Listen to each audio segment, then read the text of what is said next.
Here's the clicker. Oh, the clicker.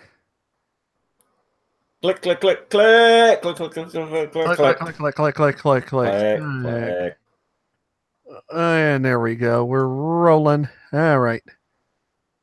Ah, we're just doing this because we can, folks. I'm Jaime. He's David. We are the two. Woo. Yeah. We're the two idiots behind Roulette Productions, along with our other buddies, like Switch and Moon. There's a whole bunch of us.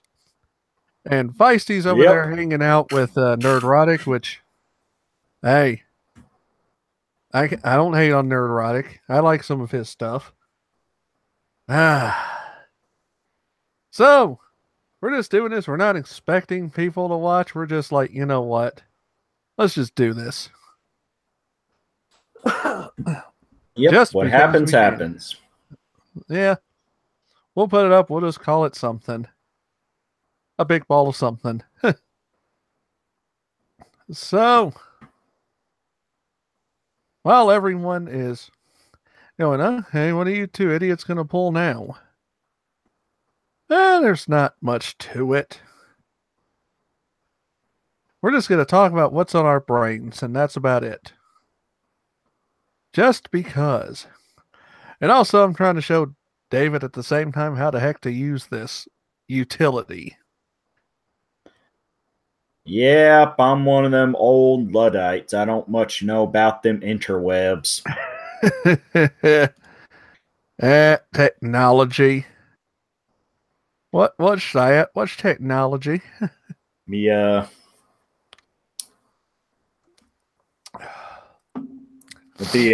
be like my role model, Lewis Black there, and insist on calling it an application instead of just app. Oh my lord. See, they have this application. I could see that. So, in the realm of comic books, what the hell did you check out this week? I mean, I know I've got your Batman and TMNT to work on. Yeah, we're gonna be editing that review. Now that Yeah, I finally wrote that review for the mini I read way back when and have reread in yeah, I know. anticipation of actually reviewing it. Oh yeah. I'm finally gonna get around to reading the sequel mini. Oh yeah, I've heard it's pretty good. I mean, I haven't caught it myself though, but is it kind of more DC than IDW, you said? Well, the first mini definitely is. I believe the second one is as well. There's actually a third mini that's based off the Yeah, and I know you're not. Batman animated universe Hey, and and the here's our unofficial silent last partner, Turtles Dave. cartoon one that supposedly is based more on the Turtles, but since that's the based off the current Nickelodeon cartoon one, I'm not so much interested in that. Well, I could see that. Yeah, and also, Dave, I don't know if you're watching the room or not, but if you're not, Switch did say hello. Our third partner on the Discord side. Yay! Yes. Uh as far as what's going on Switch, not a whole lot. I'm just teaching Dave how to use Google Hangouts on air and just gonna mess around with it. You know, experimentation in action. But other than that, yeah, getting inside the head. Well, yeah. uh, yeah, he got the tag in the Discord group that he got tagged as Superman. That could be a blessing or a curse, you know this. Eh. Yeah, I ended up as Manhunter, as the Martian Manhunter, because I was about to say Martian Manhunter or just Manhunter, because that's a whole nother oh legacy of level. convolution. Yeah, it is with Martian Manhunter. Yes, you are correct. Thanks for picking that up, by the way. Ah, but Dude, yeah, you know how many times I've had to reread the wiki article on the Manhunter line just to keep it straight? oh my lord, that there's a lot of them. There is a whole hell of a lot of them. But Well, part of the problem was when you look at the first like 3 Manhunters, there was retconning and retroactive origins that kind of fumbled up the concept after they started it. Oh Like it's like we had this guy for a little bit. and then we Then had we this had other another guy. Oh, but after Now the fact, we're going to claim that the second guy was actually the first guy, having given himself a new civilian identity to hide from the people that hated him back in the day. Oh, and the third guy is kind of a clone. First guy who's also the second guy. Is this kind of like Tropic Thunder? I'm the dude playing the dude who's playing another dude. No, Robert Downey. Yes, but also it just comes to the point where you look at that and you read that entire article over, and you look at you put the different editors together in a room and you go, you never go full retard. Yes. Because apparently they weren't taught that rule. No, you don't. But yes, which and all of us have had in the Discord, which one of these days I got to get you in on, teach you how to use Discord, David. But random fun with comics and games. Our Discord group, which we got a whole lot of organization finally. Switch and I were just back and forth, like, all right, how do we want to do this? And David, there is a cheesecake section just for you. We call it the mini bar. Nothing but cheesecake. Yay! Cheesecake! Yes, cosplay, fan art, Rule 34, and if anyone draws cheesecake, we got a place for them too. I gotta see if that one artist ever kept going or gave up on that line. Which one? Are you thinking of Polito? No, not Polito, not Polito. Hold on. Let me see if I can find the artist's name under this. It may be Kirkland. All right, you want to talk about cheesecake? Kirk Lindo. David Baller. Oh. Yeah, he did a line of Marvel themed pinups called The Girls of Marvel. Some of them came out really well. Yeah. No, I'll share some with you later. Okay. Yeah. Oh yes, Vamp Blade. You got to check that one out. Dave, you remember? Yeah. You remember what Witchblade used to be?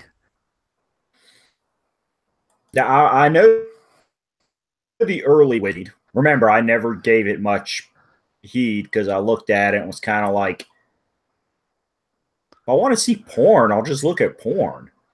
Well, okay. Action Lab Danger Zone makes this. Yeah, I am planning on checking out their line with Zombie Tramp.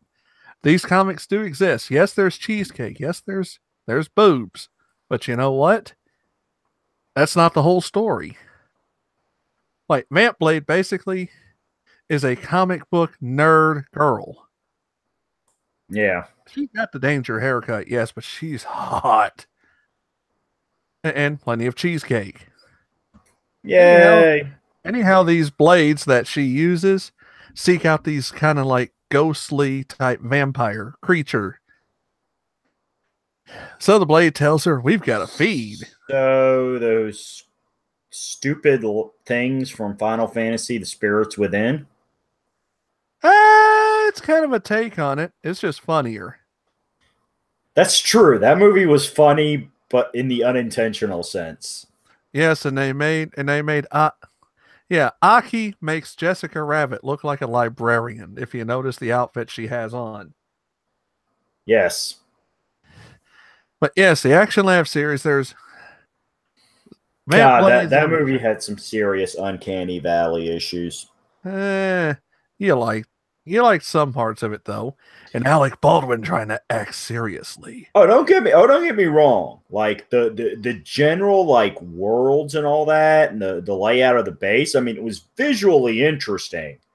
But anytime they did a zoom in on any of the character faces, you just sat there and went, "Oh my god, why?" Yeah, that they did. Yeah. Oh, and another one that Switch has shown me as far as comics. There's a new series called Unnatural by Image.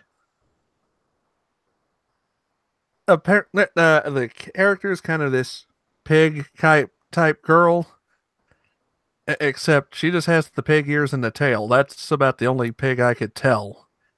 The rest is all human, including the cheesecake. Which the artist for that one is Manara. Hold on, let me look up his name, as it was in here.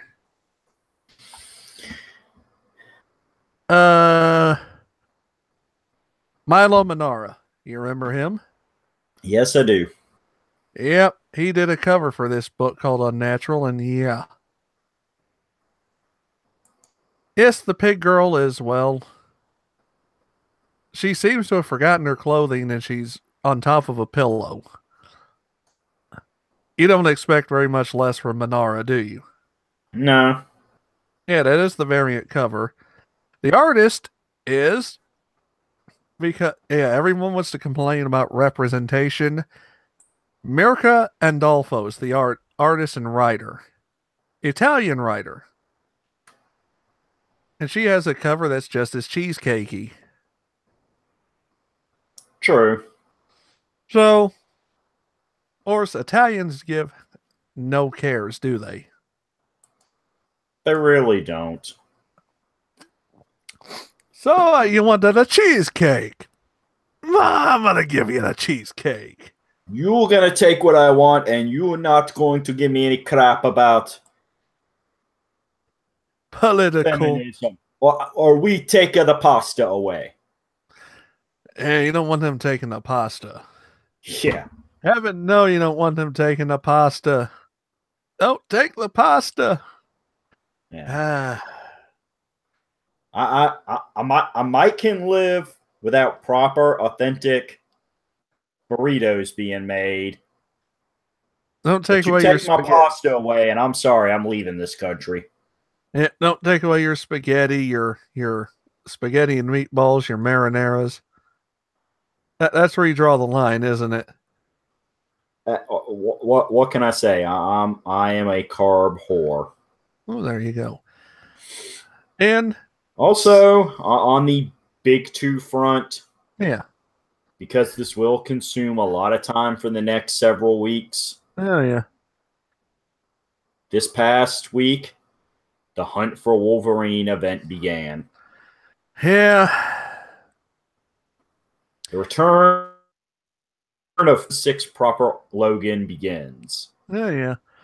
I I'm kind of split on Marvel at the moment because they do employ some idiots there.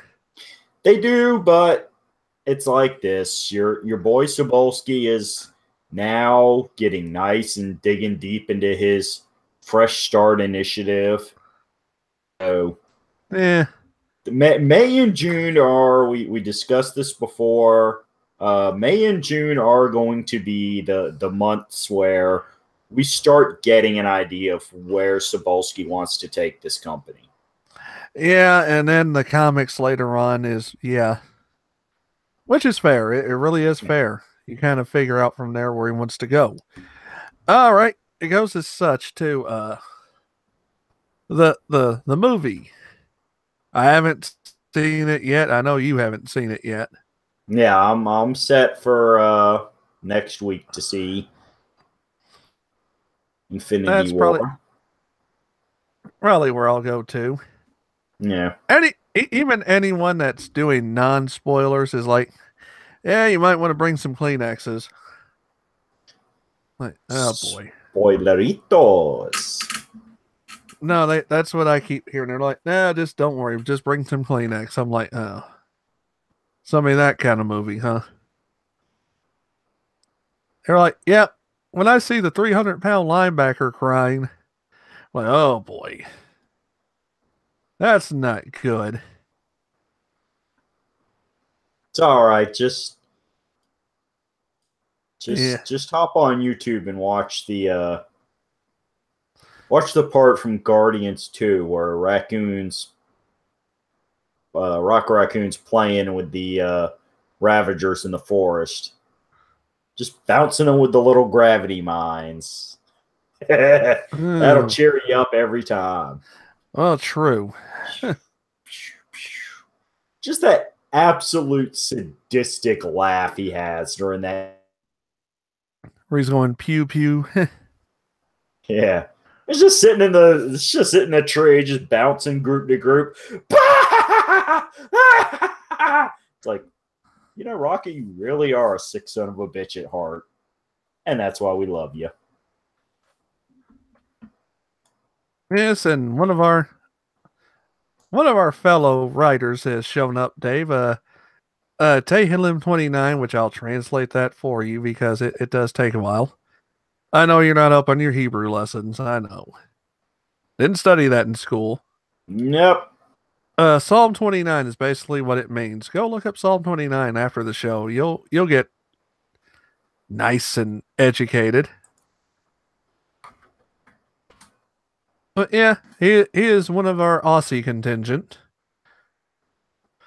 And I do have him linked on the site, Rainbow Comics and Press. He covers the stuff we don't get to a lot of the times. As we said, a lot of the times we end up busy. But yeah, I do figure you're on the big two front that you're going to cover probably the hunt for Wolverine because Wolvie's your guy too. I like Wolverine as a concept and Yeah. as a team player. His solo book is like Batman. His solo book tends to get a little Long. Cena wins lulls. It's like I thought that was. I I'm thought that was sorry. Thanos. There's I thought just that was. just some Batman arcs where it's like, no, nobody should have sat there and gotten things done that neatly. There's no tying a bow on this one. I don't care who the fuck you are. So fuck you, Bruce. Oh, come on. As far as Law Cena wins, I thought that was all Thanos. No, because that's the nature of Thanos. Even when Yeah. he wins, he never truly wins, which is what made the original Infinity War story beautiful. True. You get all the power, you get all of the, you know, all of the fame. And accompanying, no, wait, shit. No, Infinity Gauntlet was the first of the trilogy. Yeah, that was. Yeah, that's the one I'm thinking of. Infinity War is second, where you had this second variant of Magus came back. So, but and then you had Infinity Crusade with the Goddess. But yeah, Infinity Gauntlet was the one where Thanos gets all the power. He gets to have everything he wants. He gets to slaughter half the life in the universe.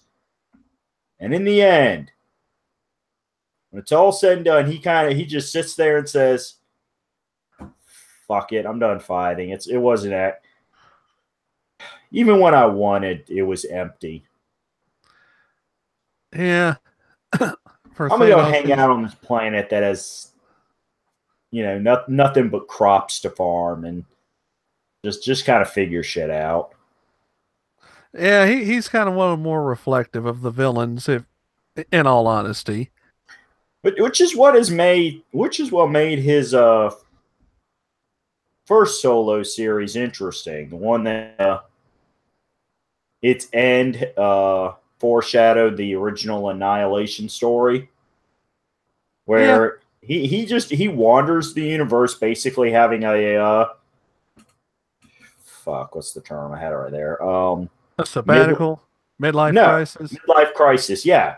So he basically just goes around having this midlife crisis, and how do you have a midlife crisis when you're a villain, though? That's what I wonder. That's what you need to go read that series and find out. Just Not because true. remember, not just that he was a villain. he was a one-man cult. Oh yeah, yeah, he And was. that's the key. It was a midlife crisis spurned on by a crisis of faith, which included one of the most awesome variants of his relationship with death, where she would show up for brief periods of time, knowing full well Thanos is in love with her on a level no mortal who only lives 100 years at best could ever comprehend. And she intentionally showed up as a pre-adolescent girl just to fuck with his head. I mean, to the point that about the third time she showed up in that little girl body, he's like, I really wish you would not look like that. It unnerves me. She's just like, tough. I'm death. I don't care if you're comfortable. That's the point. Like, yeah, but it's hilarious. It's like that's the one thing that makes Thanos uncomfortable in all the universe. The thing with no moral or ethic standards, and it's like, oh, that's it. It's the pedo line. That's the line he doesn't want to cross. It's like, we knew we'd find one eventually. and then we figured it out. It took Starlin a year, but he's like, lollies. Yeah. That's what I don't Thanos, think Starlin wrote that one, though. I don't think he did, but still, I'm sure he got a chuckle out of it. They were like, lollies. Oh, I'm sure Starlin did. He was like, pretty much, yeah. Give me 1 second here.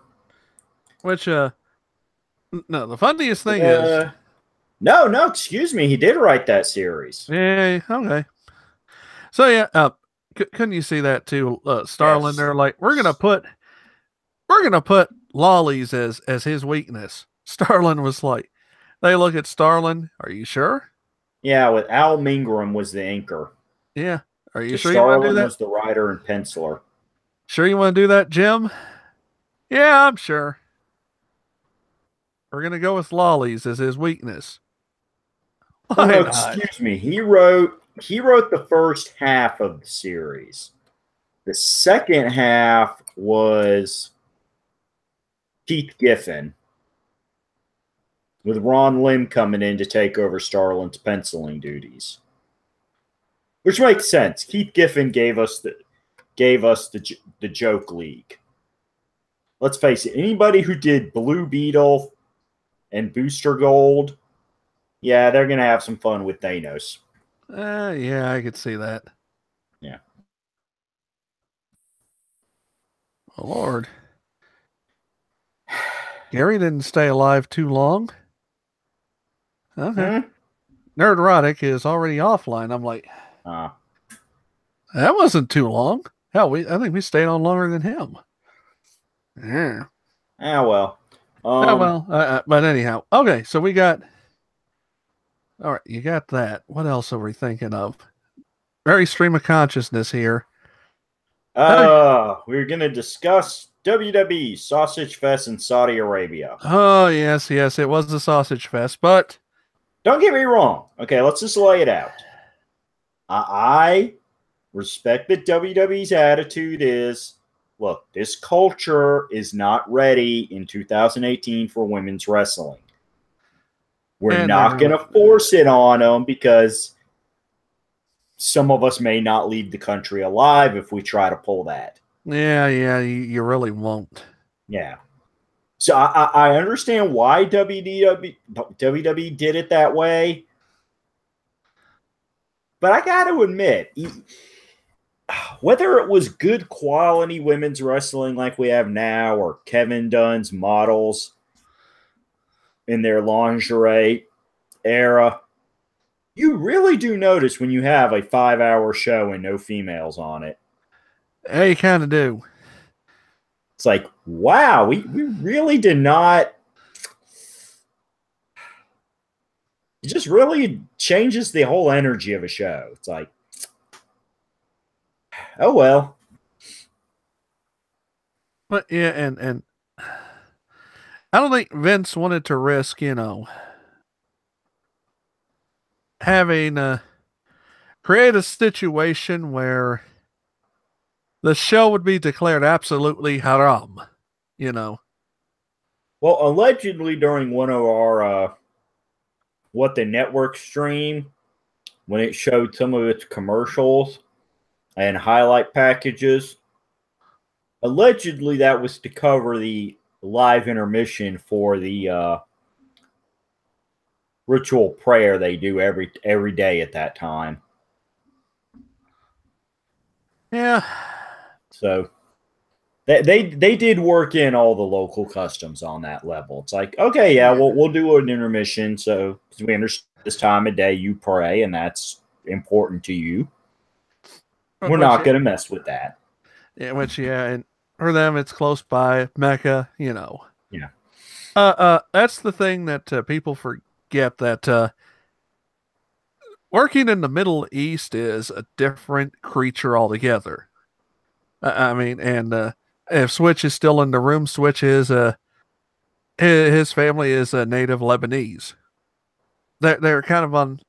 I don't know if they're on the Coptic or the Muslim side of the coin, but it's a different creature in the Middle East working within. Yeah.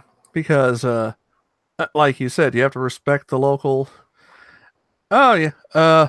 Which side? Which side switch? The Coptic or the Muslim?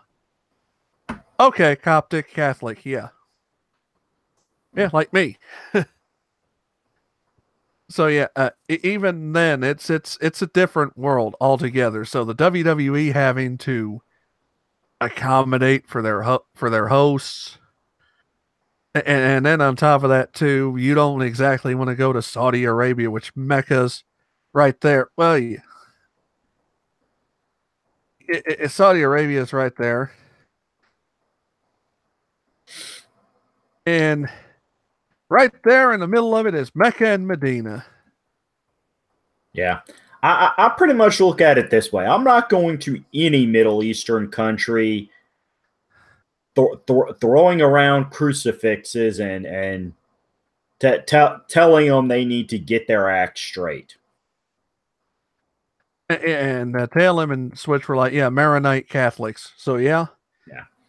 so they've got that split, kind of split with the Maronite Catholics and the more localized religion, which is Islam.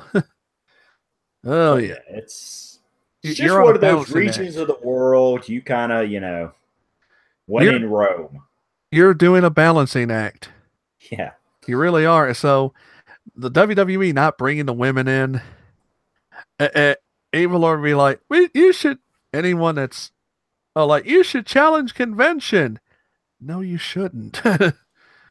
Not, Yeah. no.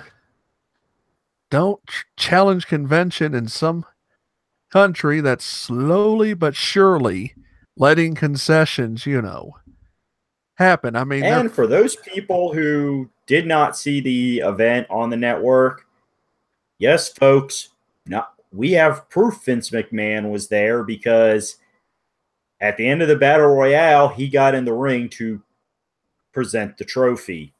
yeah, he did. Like we know Vince was there. Because Vince is at every major production for the WWE.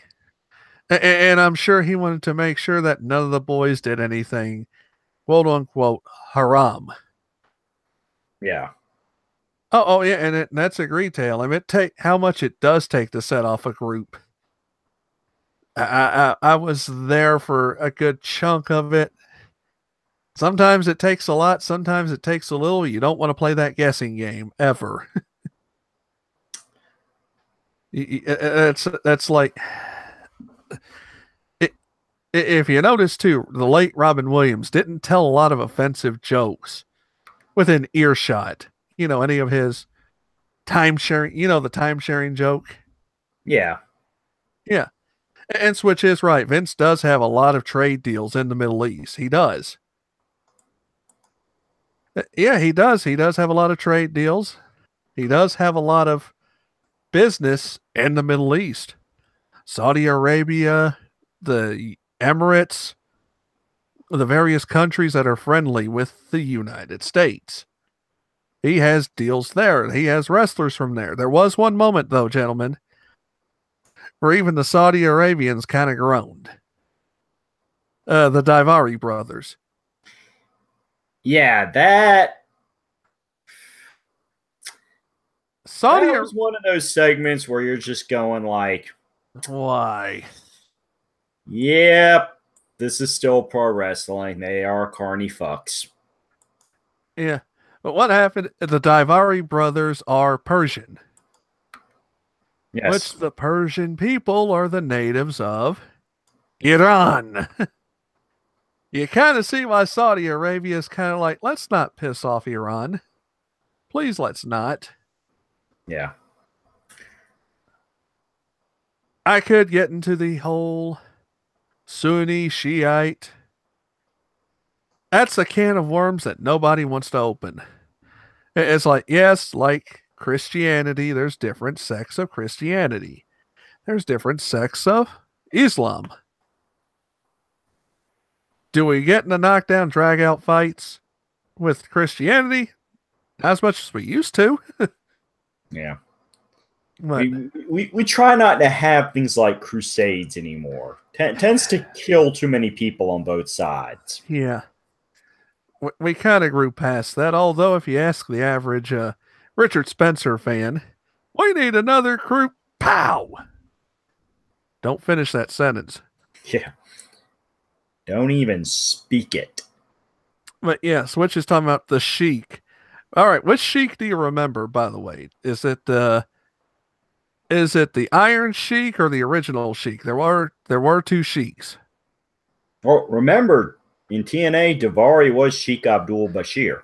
Yeah, but he's talking about the old school days, his childhood. And he's within our age group, and in that. Yeah, Iron Sheik was the one in WWE, and then the original Sheik was Ed Farhat. The one Edward Farhat, the one up in Detroit. Yep, it is the Iron Sheik. Yep. Yeah. Iron Sheik, who was pure Persian clubs. Yeah, he was Iranian. I don't care who you are. That was impressive. Oh yeah, it's so impressive that Karl Gotch picked it up as an exercise. That's what I'm saying. Those when he did those Persian clubs back in the day, I'm like, yeah. Like, I'm not saying it's impossible to do it, but yeah, you got to start off with some good arm strength there. He was, yeah, and he said Iron Sheik was, yeah, he was in his day. Iron Sheik, he'd take you to the ring, put you in the camel clutch, break your back, make you humble, patooey. Old country way. Which, in truth, too, Iron Sheik did emigrate to the United States around the time of the troubles in Iran. The Shah. Yeah. He did make the U.S. Olympic team in weightlifting. He was a badass, though. He really was. Oh, he was. But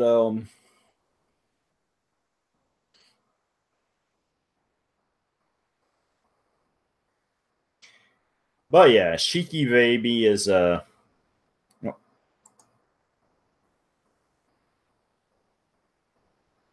Oh, we're back. Yep. Yeah. Error 21. 21 ways it'll mess with you. But yeah, in general, the greatest Royal Rumble ever event wasn't too bad. For a network super show, it was good. I still don't like the Seth Rollins win, just because, as I put it on to one other person, I said the problem with it is they've been booking Seth as a babyface for the last couple years now. But if you think about it, that was a heel way to win the match. He comes in out of nowhere, shortcuts climbing up the ladder, immediately grabs for the belt without trying to get in a fight with anybody, and does the fall off the ladder and scoot out the ring to avoid having to confront any of the losers. Like, Yeah. he healed it up in that match. I don't know. Yeah. I mean, like, that's just. But. That's WWE booking in a nutshell. Yeah. Of course, let's be honest, that putting up with that awkward ending was worth it just for the sequences where it was only Joe and Balor in the ring. It's That like, that was a good way for it to end. It really was.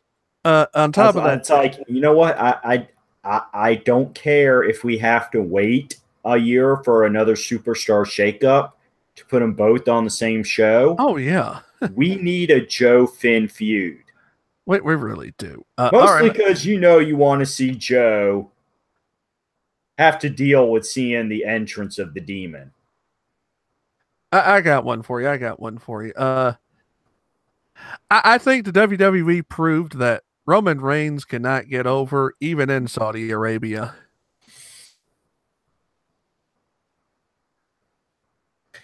I I know you want to give him a I'm gonna shot. go with the attitude of a lot of older, retired wrestling talent that do their own podcasts or regularly guest star on others, which is it's not that Roman can't get over. Because mid-match against most opponents, especially matches that aren't for the top title, he'll get a lot of pops. It's Yeah, just his entrance and him getting the pinfall sets people off. So it's like, it's not that Roman can't get over as a main event babyface. It's that they need to pull back from him being a main eventer long enough to figure out why fans will not accept him and rebuild him from there. I could see that. Yeah, it's he'll win over the fans during the match because he is a hell of an in-ring worker. But there's something got in the mindset of a lot of fans, and a lot of it is them just shitting on him because he's Vince's boy. Let's be honest. Yeah. With all wrestling, it's like, all right, he's the boss's ass kisser. Then it goes, I don't even think it's like Roman specifically goes out of his way to suck up to Vince. I think it's more just Vince just looks at him and says, because again, a lot of people within the business that aren't in WWE itself say this. It's like you look at Roman and there's no reason he shouldn't be a major main event draw. It's like we understand why Vince is enamored with him. We just don't see this specific booking path as the way to get there. Because clearly it hasn't been so far. And that's not going to change. But yeah, it's like you just watch a Roman match and you look at him when he makes his entrance stuff. It's like, yeah, this guy should be main eventing. He has everything the business has always been built around. They just really got to work on the specifics of the push. yeah, I could see it. Well, Daniel Bryan didn't get the win, but he did get the Iron Man award. I could see that. First out, got down to the final three before being eliminated by current feuding partner Big Cass, who moments later was tossed out by Braun. So it's like, yeah, Daniel got the spiritual victory there.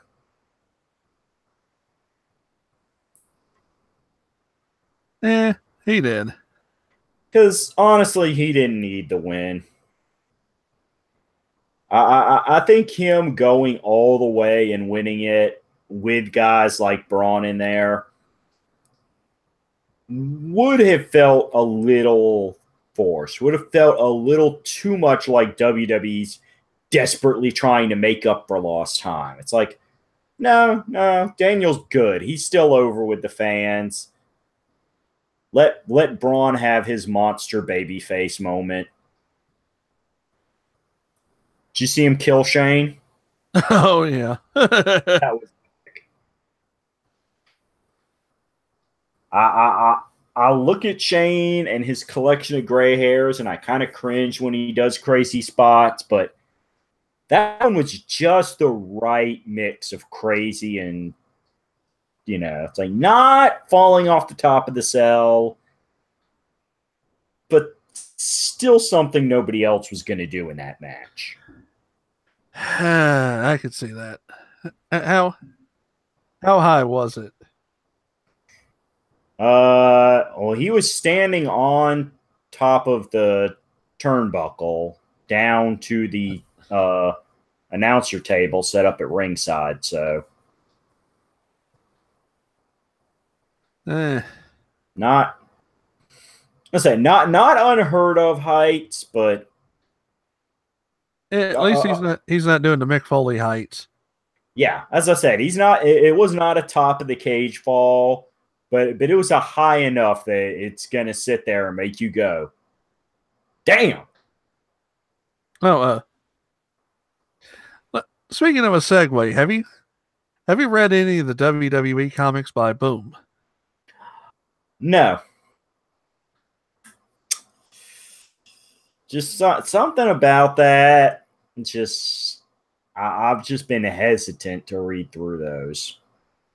Why for? I mean, if I may ask.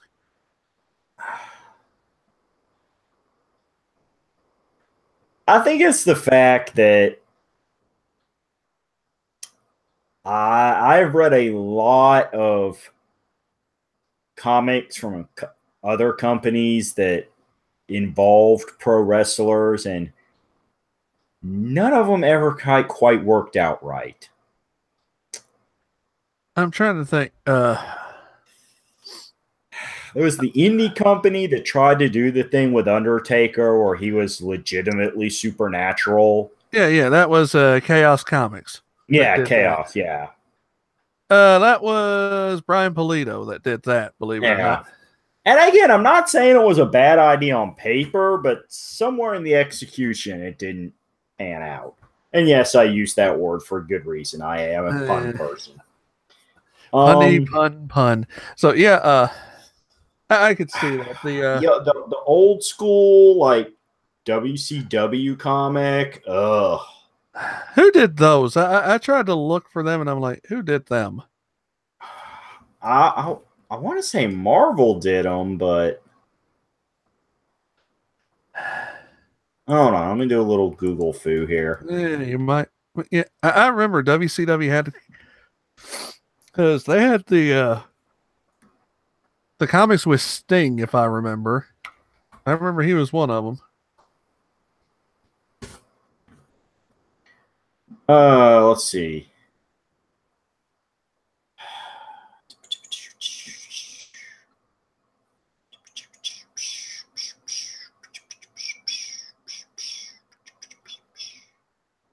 Let's see. Yeah, that was Marvel. Marvel did the WCW comic book.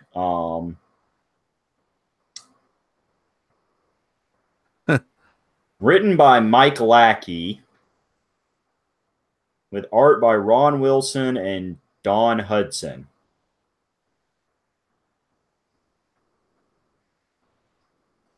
Huh.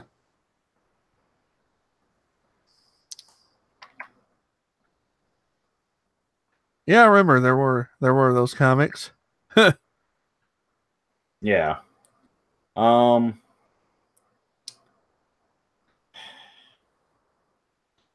Valiant Comic did a WWF Battlemania comic. Yeah, I remember that one. I didn't get to read it. Yeah.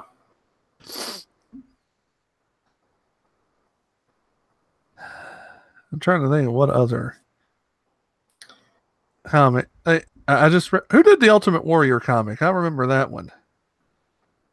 Hold on.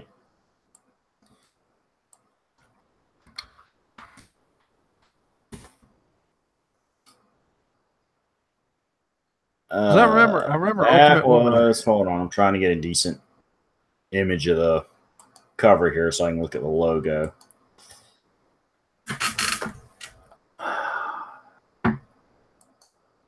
Shit.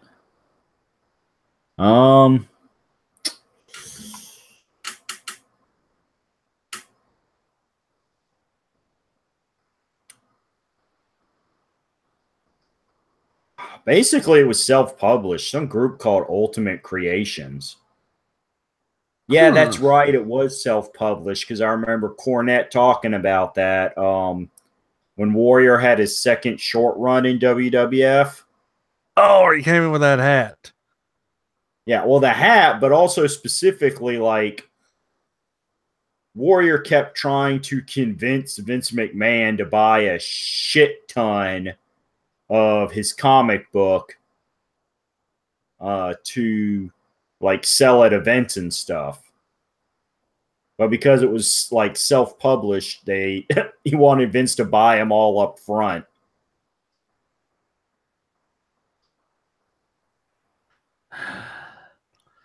One of many, many, many schemes by the Ultimate Warrior.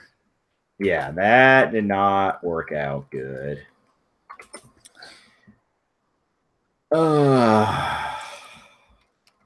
And we had the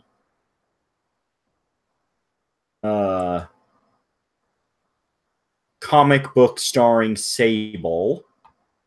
Oh, I remember that one. Yeah. Who said that? Who told them that would be a good idea? Oh, wait. That looks like a familiar logo. Oh? Yeah. 10th Muse was the official name of the book.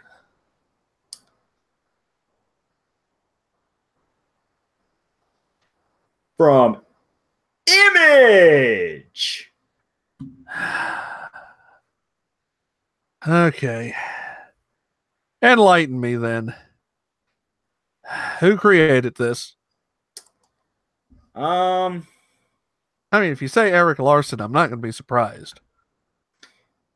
No, let's see. It's. I mean, no one in this room watching is going to be surprised if you say Eric Larson. Look what he's creating. I'm sure he greenlit it, but let's see. Let me actually.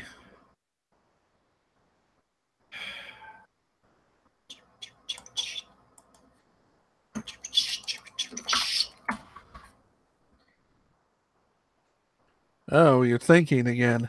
No, I'm trying to get to actual, like,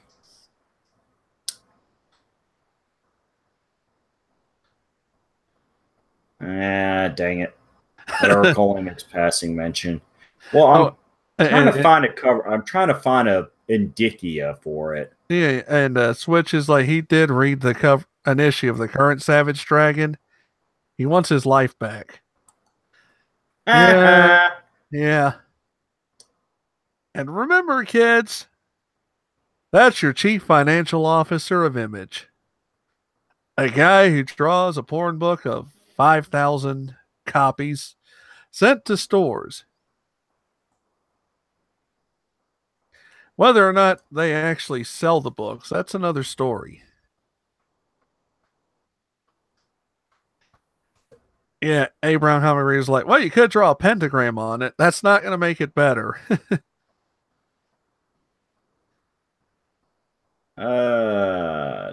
Lucifer will not come from the fires of hell. Okay. Apparently the Renee Marrow was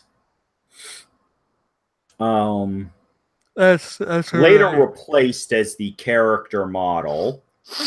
Yeah, Renee Marrow was Sable. Yeah, that's Sable's given name. Yeah. let's see. It was written by I hate to drag him down into this. It was written by Marv Wolfman Oh, and illustrated Marv. by various artists, although Let's go the ahead. concept was created by Darren G. Davis, who later took the book to Blue Water Productions, where it continues to still be put out. Here's where we go ahead and use that Dennis Leary joke. Marv, Marv, Marv, Marv, Yeah. Marv. Um, Marv, what the hell were you thinking? pretty much. It's like, uh, Marv. Yeah, yes, folks. The very respected Marv Wolfman created a wrestling book that was kind of, bleh, just kind of. And of course, let's not forget the Kevin Nash comic, Oh, which was also by Image, I believe, at the same time of 10th Muse. yeah. I read that book and I just remember WrestleCrap covering it and pointing out yeah. that he spends more time showing off how much of a porn universe style sex stud than he does actually saving the world. Just like the actual Kevin Nash. Well, I believe he was co-writer. And yes, Switch is talking about drawing a pentagram, putting a cross on his Savage Dragon book, anything to send it back to the fires of hell. Maybe we can call the Vatican. The power of Jim Lee compels you. The power of Jim Lee compels you. We could call DC. Jim Lee, we need to perform an exorcism on a bad comic. No, he used to be your business partner, Jim. You're the one that kept telling him that book was good and it was a cornerstone of Image. You sit there and sit down and tell him he ran out of ideas 15 years ago. The power of Jim Lee compels you. The power of Jim Lee No, compels seriously, you. we need your executive power to take this off the solicitations. Yeah, it's like get your buddies McFarlane and Silvestri and be like, all right, guys. Eric, I'm sorry, but we've been lying to you for several years now. It's not good. That is another suggestion. Would he listen to Rob Liefeld? Who knows? He may. That is a possibility. Would Rob Liefeld work with us to exercise this book? It's like, Rob, we're sorry. We knew, you know. We know we made fun of you for drawing Captain America like a member of Mr. Olympia, but please, please, please, anything. Convince Eric that he's going down the wrong path. Or at least have him end the comic book with some decency. Whichever works. We'll buy your new comic, the one that you drew on a napkin for a joke. We promise. I don't think I want to live in a universe where Rob Liefeld is our savior of good comics. Yeah, but at this point, do we have much of a choice? I'm still cringing about the OG X-Force reunion mini he did years ago. With the hell beast that travels through time. Yes, but I ask you this.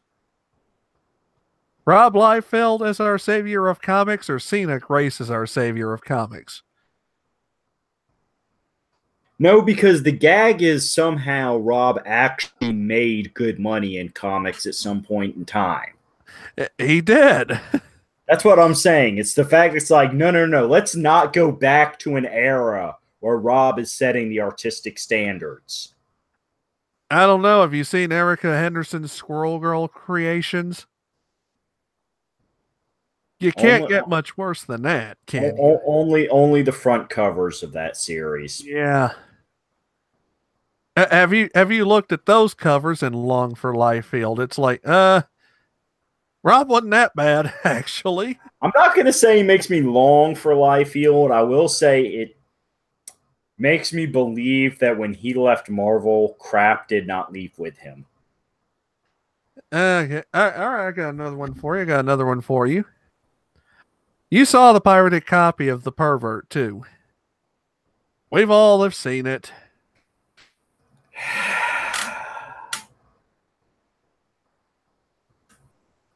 I got a theory on that one. Look, I thought we were talking about comic book companies that actually exist to make money, Well, we're still not talking about projects image. done to delude people into thinking they have artistic importance.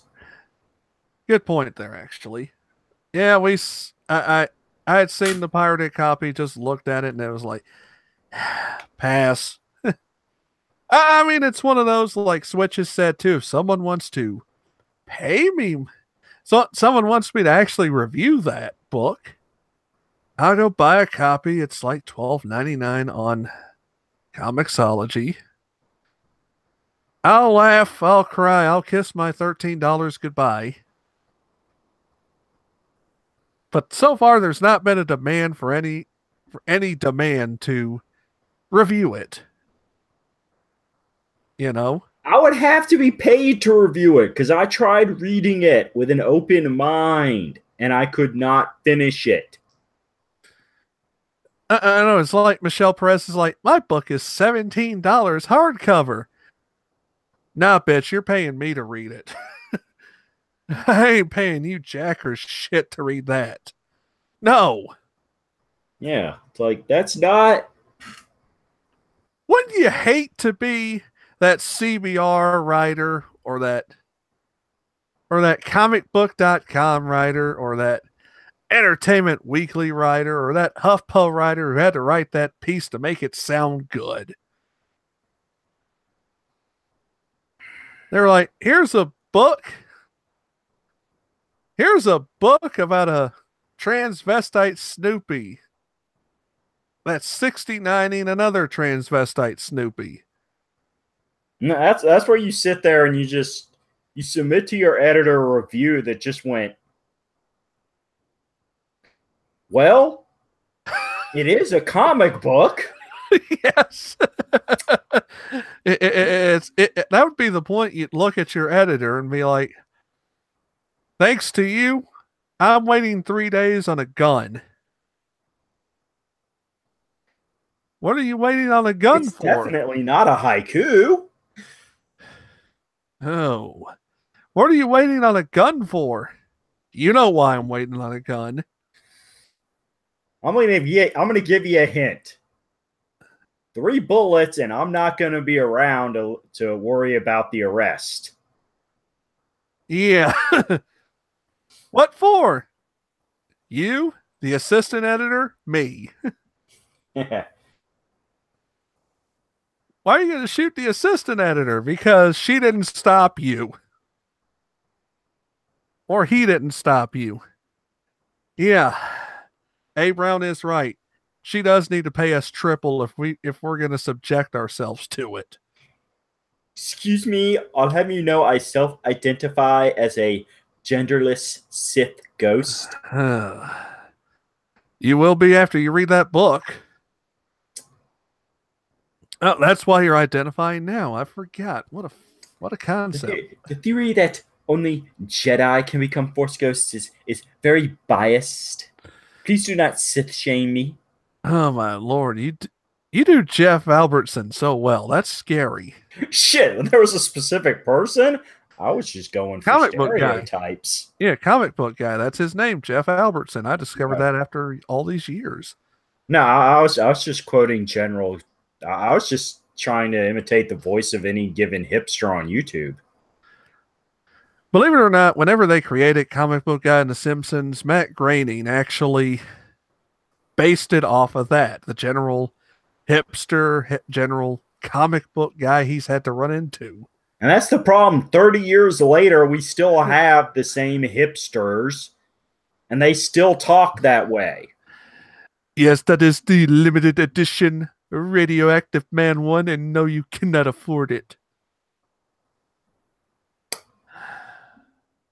Worst subreddit ever. I would not even post in it ironically.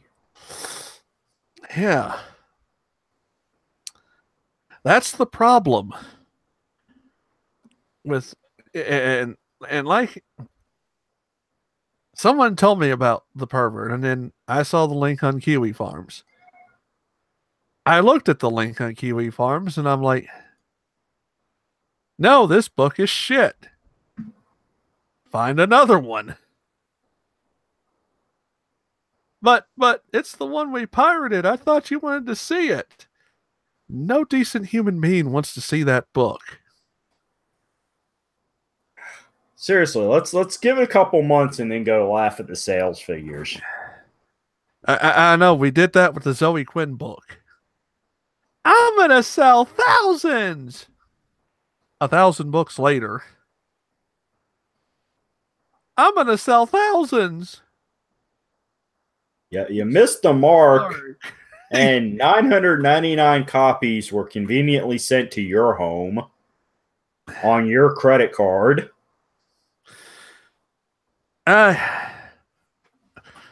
That's why I haven't gotten into the hype of a book like The Pervert, because it's going to be like Crash Override. Yep. Long word salad title, Zoe Quinn. Yep. Well, I think that is enough ranting and raving for us for one night. Yes, it is. Yes, we keep this under an hour. But definitely thank you guys for watching this train wreck of a test. Eventually, David and I will either do regular podcasts or production meetings, because we're silly like that. We really are. What's actually... If nothing else, we can still assure ourselves that we're not doing our job wrong, because, hey, we're not paid. We don't have to learn how to be professional yet. The bad part is we're still doing better than Marvel, Image, Dynamite. But okay, we're still doing better than about 5 comic companies. At least. Blue Water and their reboots of the 10th Muse. Yes. Yes, folks, we thank you for joining us. Have a good one. We'll do this again more regularly if we think about it. But, you know, life, that type of thing. Everyone in the room, adios. Later.